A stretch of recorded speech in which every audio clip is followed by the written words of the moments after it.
Meus amigos, vamos acompanhar aí a Globo em desespero e eu vou explicar por quê. Nessa ânsia, nessa vingança, nesse ódio que o Alexandre de Moraes teve contra e tem contra o presidente Jair Bolsonaro e o Flávio Dino, eles deixaram uma brecha gigantesca para a defesa do presidente Jair Bolsonaro.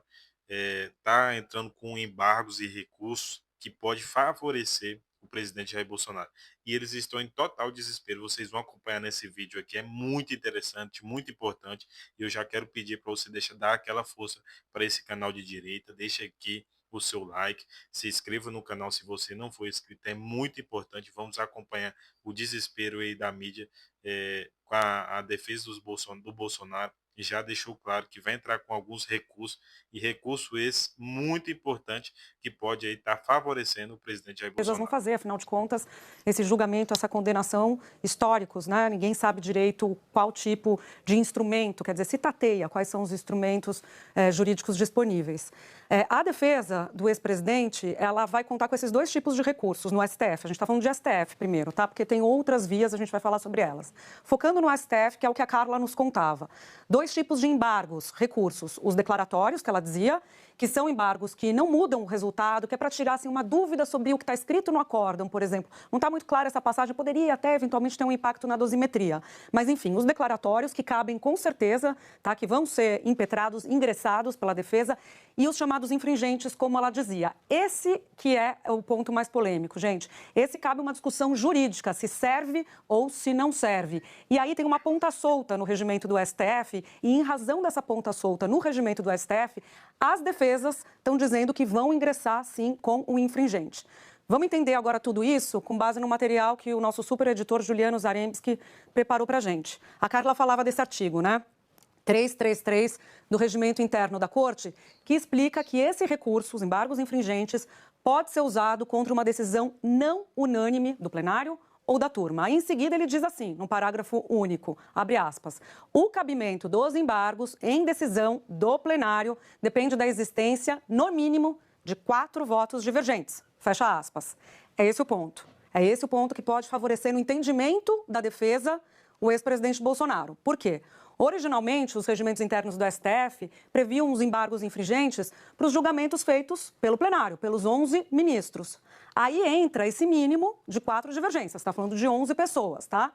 Com a mudança recente que envolveu as turmas, a competência de julgar os casos criminais, que levou, né, para as turmas ao julgamento dos casos criminais, essa ponta ficou solta, porque a gente não está mais falando de 11, a gente está falando de 5. Não ficou especificado no texto do regimento interno quantas divergências são necessárias nesses colegiados menores para se entrar com esse recurso, esse chamado embargo infringente. O STF até consolidou, conversei com muita gente, com o ministro, advogado, enfim, o STF consolidou o entendimento de que são precisos 2 dos 5 votos a favor do réu para o recurso. Só que como isso não está escrito, gente, a defesa de Bolsonaro não descarta entrar olhando lá para os 4, dizendo, bom, se são 4 no plenário e se não está falando nada da turma, pode ser 1, fazendo ali a proporcionalidade, né? O artigo 335, no seu segundo parágrafo, estou falando do regimento ainda, tá? Diz o seguinte, da decisão de não admitir os embargos, quer dizer, caso se entre com pedido e os embargos não sejam aceitos pelo ministro relator, que é quem analisa, cabe um agravo, um outro recurso, em 5 dias, para o órgão competente ao julgamento do recurso.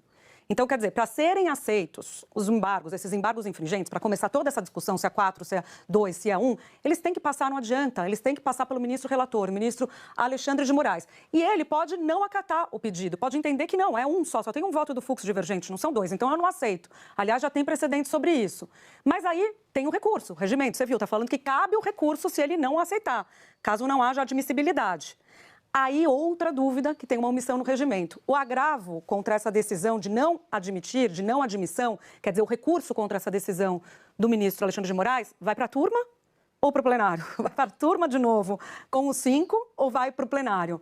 Então, o texto não especifica isso também, gente. Aí eu conversei com um monte de criminalistas, constitucionalistas, com gente, com um ministro, com um desembargador, e aí tem essa dúvida, entendeu? Tem uns que entendem que esse recurso da não admissibilidade do Alexandre de Moraes pode ser ingressado no plenário para os outros 10, ou pode ser ingressado, ou deve ser ingressado para a própria turma. Quer dizer, É uma discussão e vai continuar essa discussão jurídica e vocês vão acompanhando tudo isso aqui com a gente.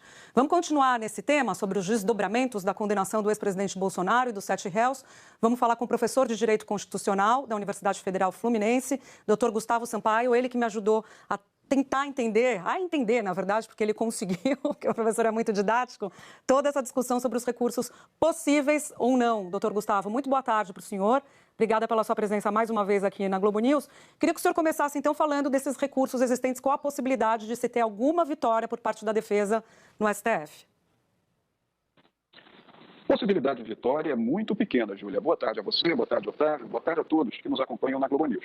Mas se possibilidade de vitória é pequena, isso não impede a possibilidade de serem interpostos os recursos, manejados esses recursos previstos na lei processual e no regimento interno da Corte. Agora, é bom rapidamente separar aqui as coisas um pouquinho, Júlia, porque, antes de tudo, certamente serão opostos os chamados embargos de declaração, que, como você observou muito bem, e na reportagem também foi dito, eles não se destinam a modificar o conteúdo da decisão. Os embargos de declaração são para esclarecer, portanto, algum ponto obscuro da decisão, sanar uma eventual contradição ou até colmatar uma lacuna existente na fundamentação do julgado ou no dispositivo, que é aquela parte em que se condena ou que se absolve.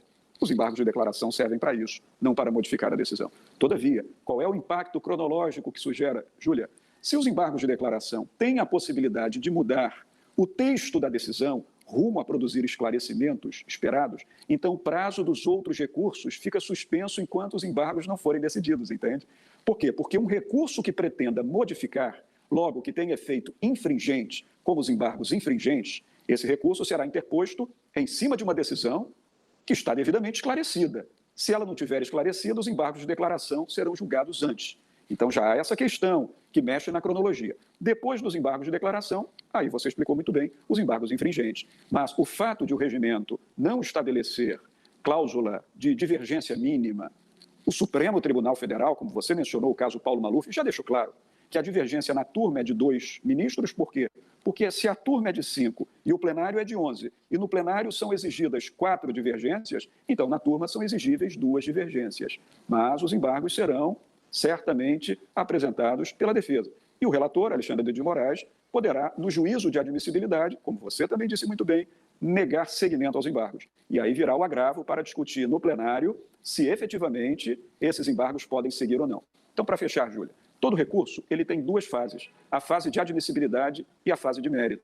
Na fase de admissibilidade, avalia-se se o recurso era cabível ou não, se os requisitos para se recorrer estão presentes ou não. Quando eles estão presentes, dá-se seguimento ao recurso, indo-se ao mérito do seu julgamento, da sua apreciação. Então, somando isso tudo, Júlio, realmente há um bocado de fases pela frente ainda, até que se tenha o chamado trânsito em julgado da decisão criminal condenatória. Mas, para fechar, chance de êxito acho pequeníssima em qualquer possibilidade dessas, inclusive nos embargos de declaração. Boa, doutor Gustavo, muito obrigada. Deixa eu apresentar aqui Otávio Guedes, do Rio de Janeiro. Estava já concentrada no papo jurídico com o doutor Gustavo. Não apresentei Otávio Guedes, do Rio de Janeiro, Reinaldo Turolo, de Brasília. Está em Brasília o Turolo. Boa tarde para vocês. Otávio, pode seguir por aí. Pois é, eu já ia entrar com embargo declaratório pela falta de declaração de boa tarde, mas acredito que o problema foi sanado. Doutor Gustavo Sampaio, vamos dar um passo atrás. Para um réu condenado a 27 anos, qual o benefício máximo? O que ele pode ganhar de melhor se o embargo declaratório for aceito, né? E o que ele pode ganhar no máximo se o embargo infringente for aceito? Tá bem, Otávio, antes de te responder, eu quero falar no processo civil, isso que a Júlia fez se chama embargos declaratórios de ofício, isso existe. Quando o juiz de ofício, ele já declara e já sana a obscuridade. Mas vamos lá. Nos embargos de declaração manejados pela defesa de Bolsonaro, chance nenhuma de benefício ou redução. Até existe a possibilidade dos chamados efeitos infringentes nos embargos de declaração. Mas quando isso pode ocorrer? Excepcionalissimamente, quando há um brutal erro na decisão judicial que gera um comando condenatório equivocado. Aí o tribunal pode modificar, dando efeitos infringentes aos embargos de declaração, que por sua própria natureza não tem o destino da infringência. Traduzindo, infringência é, portanto, possibilidade de modificação, de mudança, que os embargos declaratórios não têm. Então vamos lá, declaratório é mais, assim, ô fulano, explica aí o que tu quis dizer, mas não vai mudar nada na vida do réu. E o infringente... Exatamente. E o infringente é o seguinte, você pode até ser absolvido? Pode, a rigor pode. E, portanto, então, quando olha só, você indaga... agora, só uma coisa. O espírito da justiça não é outros juízes, outras cabeças reverem a sentença de outros juízes? Então tem que ser para o plenário, outras cabeças ou mais cabeças. Esse não é o espírito da justiça?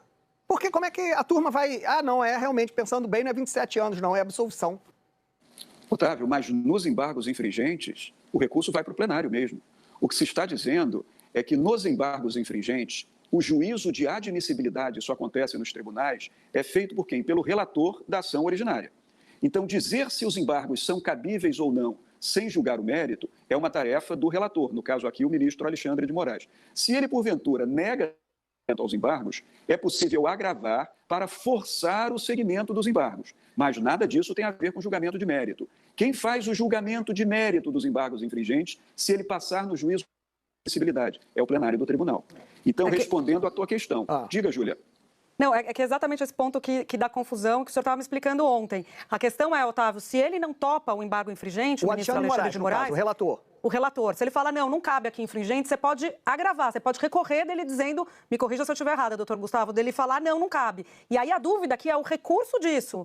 Se você recorre da admissibilidade pro plenário ou para a turma. O doutor Gustavo entende que o recurso da admissibilidade é pro plenário, né, doutor Gustavo? Se o senhor me disse isso ontem. E tem criminalista que entende que é para a turma. Mas é leitura de regimento. Eu estou falando assim do sentido de justiça. Doutor Gustavo, podia dar um exemplo? Por exemplo, uma pessoa é condenada na vara criminal, há 27 anos. Aí ela recorre para a segunda instância, que são os desembargadores da Câmara Tribunal. Aí os desembargadores da Câmara Tribunal, eles confirmam a sentença. Cabe esses embargos numa segunda instância da Justiça Comum? Não pelo seguinte, Otávio, porque de decisão unânime não são cabíveis os embargos infringentes. Tá, vamos lá.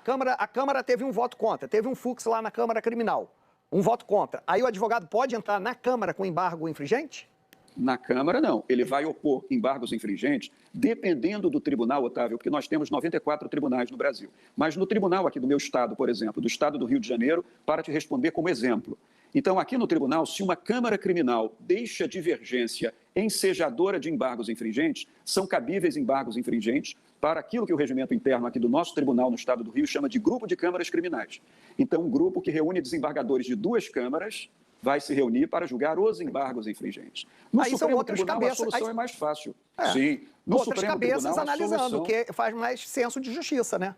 Muito mais. Então, no Supremo Tribunal, essa resposta é até mais simples, eu te explico por quê. Porque o Supremo Tribunal, diferentemente, por exemplo, do Tribunal de Justiça aqui do Estado do Rio, que tem 210 desembargadores, o Supremo Tribunal tem 11 ministros, então ele só tem 3 colegiados possíveis, primeira turma, segunda turma e plenário. Então, se a primeira turma toma uma decisão não unânime, com divergência qualificada, ou seja, com 2 divergências, os embargos infringentes vão para o plenário, que reúne tanto os ministros da primeira turma, que já julgou, quanto os ministros da segunda turma e mais o presidente do tribunal, que não pertence a turma nenhuma. De 5 passa para 11 o colegiado. Mas só para traduzir direitinho, conforme Júlia já traduziu também o teor do regimento, Otávio, o que Júlia dizia é que, como existe uma fase anterior ao julgamento de mérito, o julgamento de mérito é o que pode reduzir a pena e até absolver o réu. Como antes do julgamento de mérito existe o juízo de admissibilidade, que é aquele juízo que diz se o recurso é cabível ou não. Esse juízo, como ele é feito pelo relator da ação originária, se o relator diz não há possibilidade de embargos sem nem julgar o mérito, é possível um recurso dessa inadmissibilidade monocrática chamado agravo. E esse agravo é que, na forma do parágrafo 2º, citado por Júlia no regimento, ele traz uma dúvida. Se é um agravo dirigido ao colegiado da turma, mas não para julgar mérito, Otávio, Entendi. só para julgar se os embargos são cabíveis ou não, ou para o plenário. Quer-me parecer que é para o plenário. E se, por acaso, esse agravo é provido dizendo, sim, os embargos são cabíveis, então o recurso segue para julgamento de mérito no plenário. Nossa, dá até... É muito bom. Eu vou...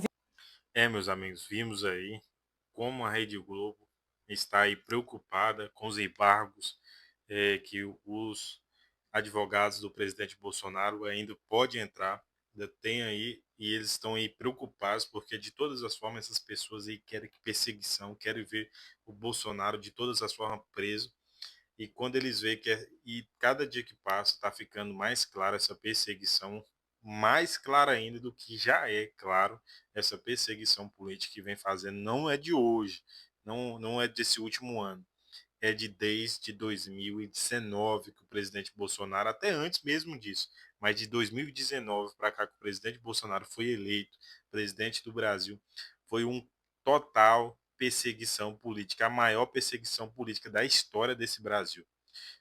Vimos aí ontem, o presidente Bolsonaro ser julgado por ministros imparciais e ministros que são inimigos aí do Bolsonaro julgar ele.